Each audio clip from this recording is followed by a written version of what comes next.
El shock es un síndrome clínico de insuficiencia circulatoria con sufrimiento tisular difuso, como consecuencia de la deficiente irrigación de los tejidos. Como esta definición no satisface a todos, Wilson propone considerar en estado de shock a todo enfermo que presente 3 o más de los siguientes criterios. Presión sistólica inferior a 80 milímetros de mercurio. Piel pegajosa, fría, cianótica de aspecto marmóreo cuando el gasto cardíaco es inferior a 2,5 litros por minuto y por metro cuadrado de superficie. Diuresis inferior a 25 mililitros hora. Acidosis con bicarbonatos inferiores a 21 miliequivalente litro y ácido láctico superior a 15 miligramos por 100 mililitros. Necesidad de dar medicamentos para mantener la función cardíaca, cerebral y renal dentro de lo normal. Para mantener una buena hemodinamia deben intervenir 3 factores: el volumen sanguíneo circulante, el volumen minuto o gasto cardíaco, los vasos periféricos. Basta que se altere uno de ellos para que el enfermo entre en shock. Por lo tanto, existen los siguientes tipos de shock: hipovolémico, cardiogénico, microcirculatorio por obstrucción o lesión del endotelio y por lesión de la membrana celular. El shock hipovolémico se presenta cuando la volemia disminuye bruscamente en un 20%. En la tercera edad, esa pérdida puede ser menor. Si la pérdida es progresiva en días sucesivos, el shock puede no presentarse, pues se instalan mecanismos compensatorios, como consecuencia disminuye el retorno venoso. El shock hipovolémico se llama también frío, porque las extremidades se enfrían como consecuencia de la hipoperfusión y de la vasoconstricción. La hipovolemia es absoluta cuando la pérdida se hace hacia afuera y es relativa cuando es interna, por vasodilatación o tercer espacio. La hipovolemia es absoluta en las hemorragias, las plasmorragias, la deshidratación. Las hemorragias son externas o internas. Las externas son fundamentalmente las digestivas. Veamos algunas imágenes. Una gastritis erosiva con úlceras lineales vista a la endoscopía.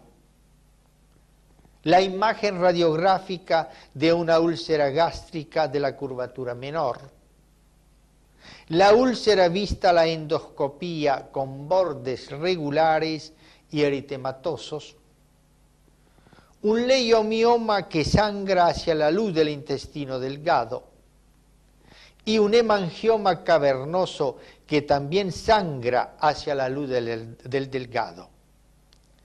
La imagen radiológica de un tumor del ángulo esplénico del colon, el mismo cáncer con aspecto vegetante visto a la endoscopía. La hemorragia es interna en un hemoperitoneo, por rotura, por ejemplo, de vaso o hígado. En un hemotórax, en una fractura ósea o durante un acto quirúrgico, o por accidente técnico o por insuficiente reposición de sangre. La fractura de fémur, por ejemplo, sugiere la pérdida de 1 litro de sangre y la de la pelvis de 2 litros. El hemotórax es mínimo cuando no supera los 350 centímetros cúbicos, moderado cuando está entre 350 y 1500 centímetros cúbicos, en cuyo caso se hará drenaje con un tubo previa toracocentesis, y grande cuando supera los 1500 centímetros cúbicos. En este caso necesita doble drenaje. El plasma se pierde en las quemaduras extensas, la pancreatitis y las lesiones cutáneas descamativas y exudativas.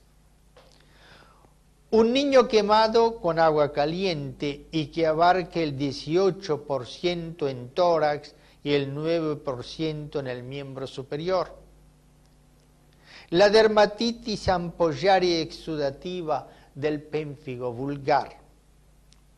Dermatitis ampollaria descamativa por alergia a fármacos o por estafilococia. En ambos casos se pierde plasma.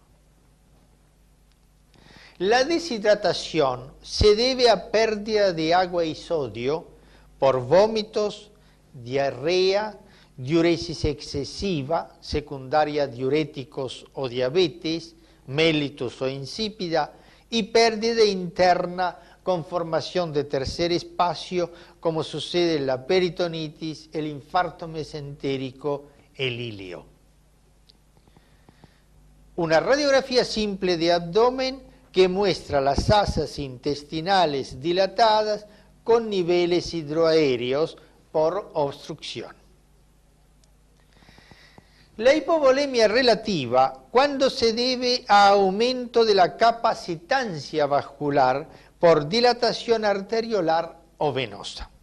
Por eso este shock se llama distributivo. Y como presenta vasodilatación, los pies y las manos se mantienen calientes, de ahí que también se denomina shock caliente. Sin embargo, en su etapa terminal se agrega vasoconstricción y el shock se transforma en frío. Este shock puede ser neurógeno por enfermedad cerebrovascular o medular, bacteriano o endotóxico, farmacológico por anestésicos, barbitúricos, simpaticolíticos, anafiláctico con laringo y broncoespasmo, urticaria y hemoconcentración. El shock cardiogénico es el shock por fallo de bomba, como consecuencia de la disminución de la función contráctil del miocardio. Pero también puede deberse a disminución del llenado diastólico ventricular o presencia de alguna valvulopatía o a la obstrucción a la eyección. La causa más común de insuficiencia contráctil es el infarto de miocardio, cuando abarca un 40% de la superficie o se agrega insuficiencia cardíaca o una arritmia, tanto lenta como rápida. Una coronariografía en oblicuo anterior derecha que muestra la estenosis de la coronaria descendente anterior izquierda, en cambio la circunfleja es normal. En el infarto de cara diafragmática, además de la necrosis, intervienen reflejos vagotónicos como el reflejo de Bessel-Harish, cuyo centro cardíaco se desconoce, que produce bradicardia e hipotensión. Ambos mejoran con atropina. Otra causa es la insuficiencia mitral aguda secundaria a infarto. Por lo general se debe a la rotura por necrosis de las cuerdas tendinosas o de los músculos papilares. El shock se presenta porque a la aorta llega poca sangre, pues casi toda refluye a la aurícula izquierda. Otras causas son tanto la taquicardia supraventricular o ventricular por disminución del llenado diastólico como consecuencia del acortamiento de la diástole, como la bradicardia sinusal o por bloqueo auriculoventricular, que por la baja frecuencia disminuyen el volumen minuto cardíaco. La otra causa es un llenado diastólico insuficiente de los ventrículos. Sucede ello en el taponamiento cardíaco por trasudado o sangre y en el neumotórax con enfisema mediastínico y subcutáneo. La embolia pulmonar masiva, al obstruir la circulación pulmonar, impide el vaciamiento del ventrículo derecho, obstrucción a la eyección, y el llenado del ventrículo izquierdo. Otra causa de obstrucción es la presencia de un mixoma o de un trombo móvil que obstruyen la vía de eyección sistólica. El shock microcirculatorio se presenta por lesión del endotelio y se ve en la anafilaxia, la septicemia, la quemadura, la púrpura trombocitopénica trombótica y la coagulación intravascular diseminada. El shock por lesión de la membrana celular sucede en la septicemia, la anafilaxia, la pancreatitis, la hipoxia o en todo shock que se prolonga. Por ese motivo se libera el factor de necrosis que altera el endotelio y produce coagulación intravascular diseminada. Clínicamente, el enfermo se presenta hipotenso, pues el descenso del volumen minuto hace descender la presión máxima por debajo de 90 milímetros de mercurio. Taquicárdico y con pulso filiforme. Y taquipneico, esto es, con respiración rápida y superficial. La piel está fría, pegajosa y cianótica, y transpira profusamente. Está agitado e inquieto, y responde a las preguntas. Más adelante presenta confusión, estupor y coma. La diuresis es inferior a 20 mililitros hora. Si el shock es séptico, las manos y los pies pueden estar calientes. A estos síntomas se agregan los de la enfermedad precipitante, infarto, peritonitis, hemorragia, etc. Desde el punto de vista fisiopatológico se describen 3 etapas. La primera etapa se llama pre-shock o shock compensado, porque la hipotensión y la vasodilatación desencadenan mecanismos compensatorios para mantener un flujo normal a los órganos vitales como corazón y cerebro. La hipotensión activa los reflejos vasoreceptores y quimioreceptores que liberan noradrenalina por aumento de la actividad simpática. Por su parte, la vasoconstricción disminuye el flujo sanguíneo renal y activa el eje renina-angiotensina-aldosterona, por lo que se retiene agua y sodio a nivel renal y aumenta la presión arterial.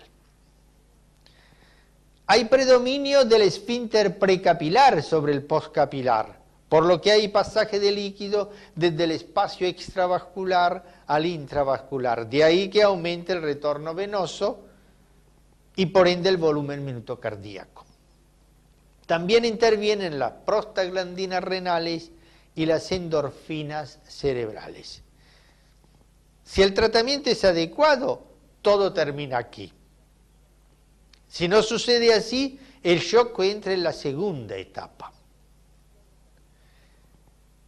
En esta el shock es descompensado y se debe a que los mecanismos de compensación no mantienen dentro de lo normal el flujo sanguíneo a los órganos vitales.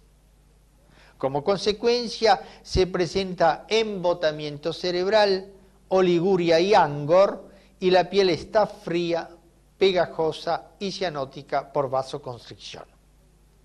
Si el enfermo es bien medicado, se recupera. Si el shock se prolonga, se altera la membrana celular. Concomitantemente se lesiona la microcirculación, se reabsorben productos tóxicos y se presenta coagulación intravascular diseminada. También se producen sustancias vasodilatadoras que disminuyen aún más la presión arterial. También disminuye la contractilidad y se altera el endotelio vascular, por lo que se pierden líquidos y proteínas, que intensifican aún más la hipovolemia y la hipotensión. Por lesión de la membrana celular se pierden enzimas, lisosomiales y fosfatos, y la consecuencia final es la muerte de la célula. Cualquiera sea la etiología del shock, los factores fisiopatológicos son siempre los mismos.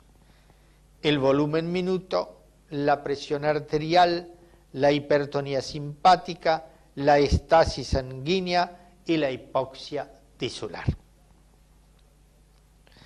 El volumen minuto disminuye, porque por la hipovolemia disminuye el retorno venoso y por lo tanto la precarga o llenado ventricular.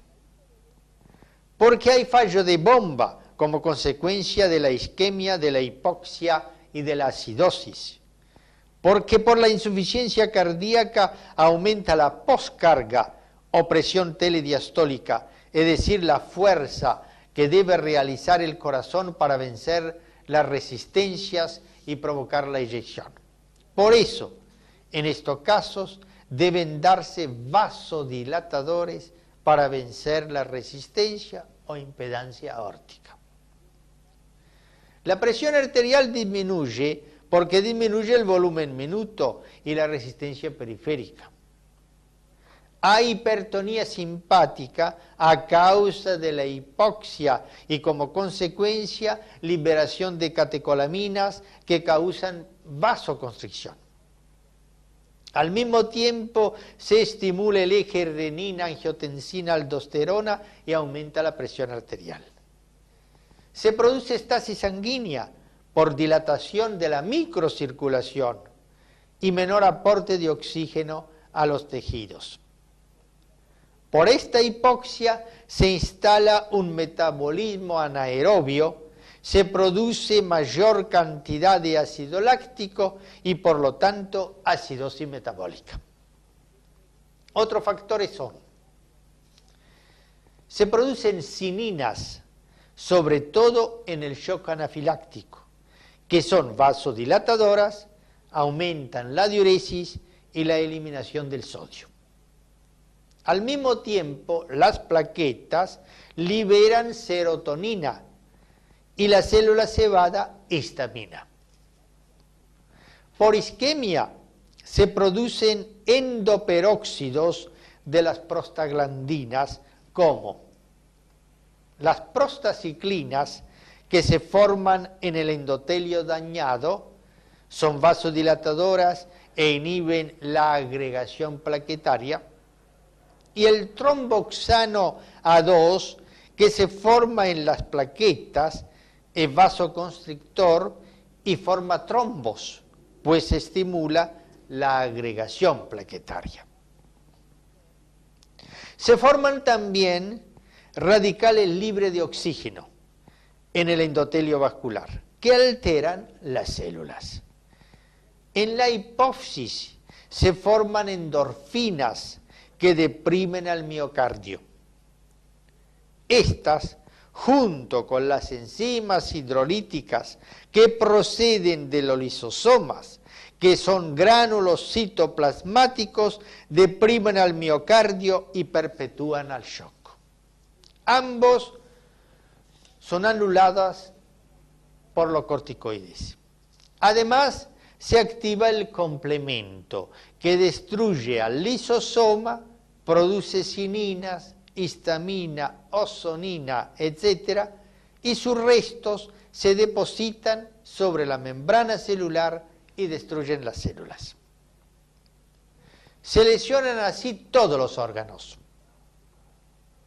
El cerebro se altera sobre todo por la hipoxia, la hipoglucemia y la hiperamoniemia. El enfermo se vuelve agresivo, hay embotamiento cerebral y a veces coma.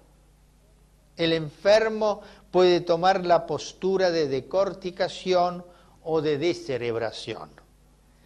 En la rigidez de decorticación hay flexión de los miembros superiores y extensión y rotación interna de los inferiores.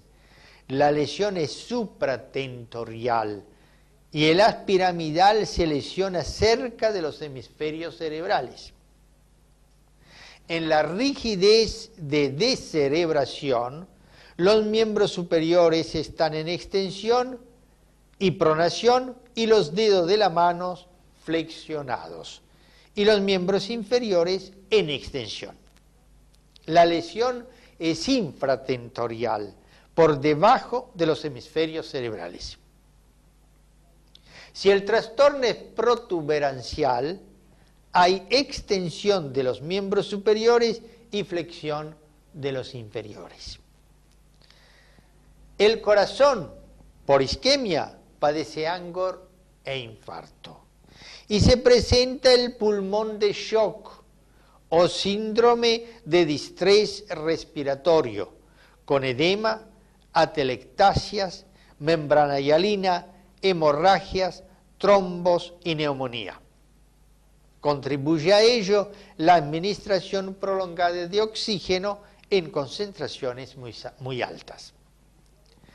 Por vasoconstricción, la piel se vuelve fría y cianótica y las palmas húmedas. Si el shock se prolonga o se dan vasopresores como la noradrenalina, pueden presentarse ulceraciones en los dedos. Por la menor irrigación, no solo se presenta oliguria, sino que puede presentarse insuficiencia renal aguda. Pueden producirse úlceras gástricas de estrés e infarto mesentérico y necrosis del hepatocito, con aumento de las transaminasas, de la bilirrubina y del amoníaco y disminución de los factores de la coagulación. Seguiremos con paro cardiocirculatorio.